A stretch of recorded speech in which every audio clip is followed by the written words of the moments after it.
Have you ever woken up and felt like grief stole who you are? Like your heart's compass is shattered and you're afraid you'll never trust it again? I've been there, lost in that ache. In this video, I'm sharing 5 gentle, sacred ways to trust your heart again, because your soul still knows your way home.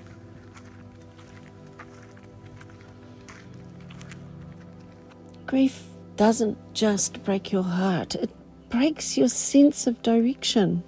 For me, it was the mornings that hurt the most. I'd open my eyes and the weight of what I'd lost would hit me again. My wife's laughter gone, her silly dad jokes, just her presence, which was so big. She was a giant, and that left a huge hole. So the person I used to be was gone.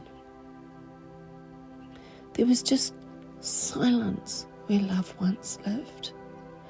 And I felt disoriented, like the ground had vanished beneath my feet. And I kept asking, is this my soul speaking? Or is it her trying to reach me? Or is it just the pain of my grief? And maybe you're asking that too. How do I heal from grief? How do I trust my intuition when it feels so fragile? You're not alone, and here's what nobody tells you. This ache doesn't mean you've failed. It means you've loved deeply.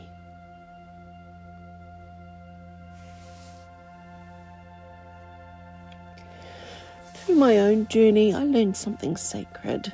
Grief isn't the end of your heart's wisdom. It's a doorway to who you are becoming. Your soul is still speaking even now, guiding you home. Today, I'm sharing 5 gentle steps to trust your heart again. Steps that help me find my way and can help you too. Let's walk this path together. Step 1. Let grief speak. Grief needs to be heard before trust can grow. Stop pushing it away. Let it speak. Through tears, a journal, a scream into the wind. For me, it was howling at the stars, screaming into the winds, and writing letters to my wife, allowing the hurt just to spill out onto the page. Try this. Take a moment now and write 1 sentence about your grief. Let it be messy. Let it be human. This is not a block. It's a bridge to your heart.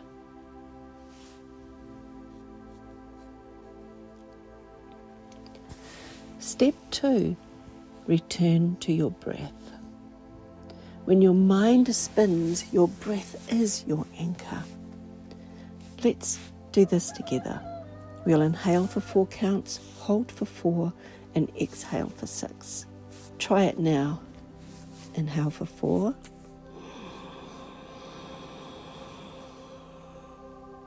Hold for 4.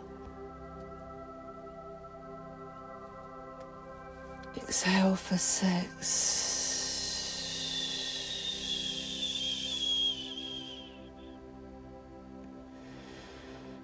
Feel your chest soften.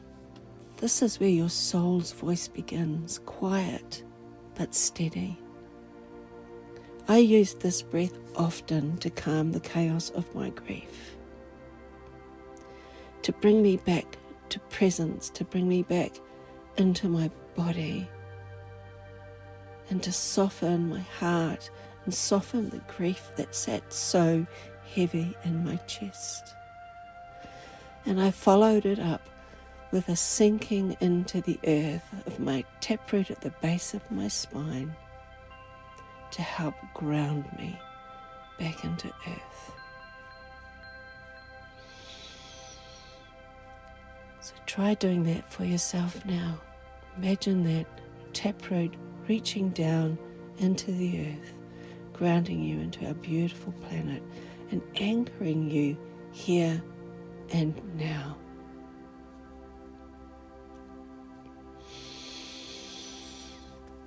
Step 3 is to seek softness, because grief is loud. It's like a storm, and your soul's guidance is softer. It's like a whisper.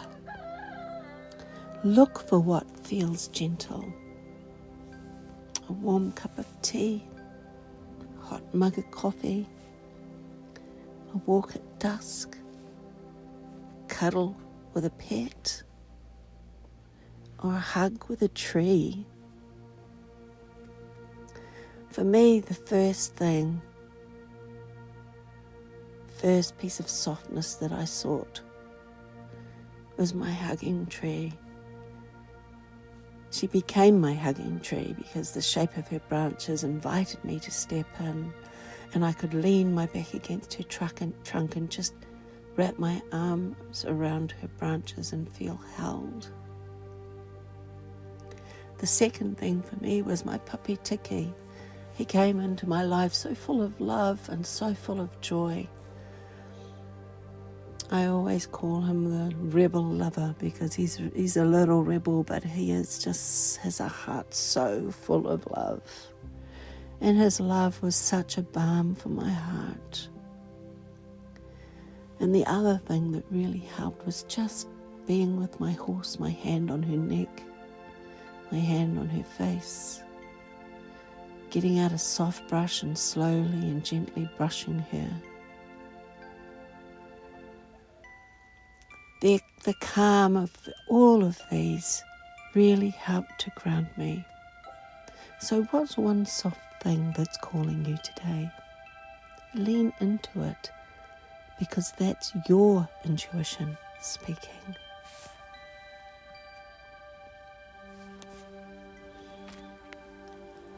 Step 4 is be willing not to know. Trust doesn't need certainty, yet grief makes us crave answers. But your soul thrives in openness. I used to demand a clear path. I used to demand answers. I had to know the answers to every why. But during my grief journey, I learned to say, I'm willing to trust, even if I don't understand. Try whispering that to yourself now. Feel the freedom in not knowing. It is enough.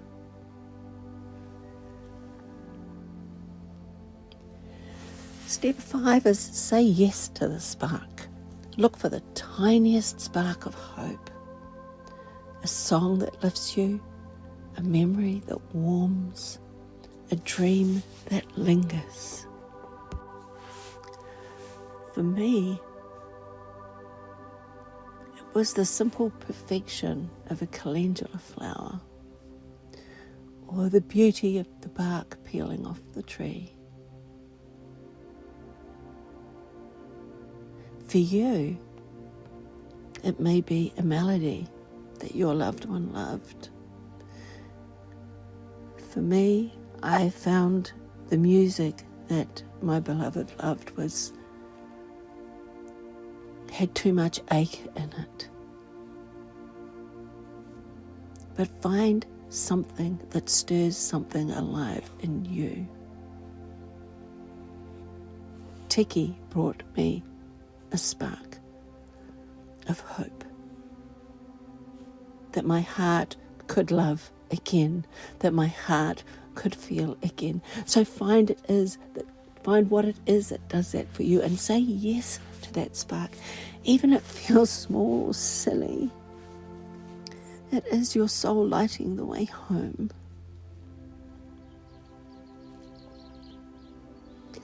Your grief doesn't mean you've failed. It means you've loved deeply. Your heart still knows the way, and it's leading you to a truer version of you. If this resonated, comment below. What is the hardest part of trusting your heart right now? I read every single comment, and I'm here for you. For a deeper message on hearing your soul through loss, check out my latest Ko-fi post. The link's in the description. If you're ready to walk the soul path together, subscribe and hit the bell. Let's keep trusting together.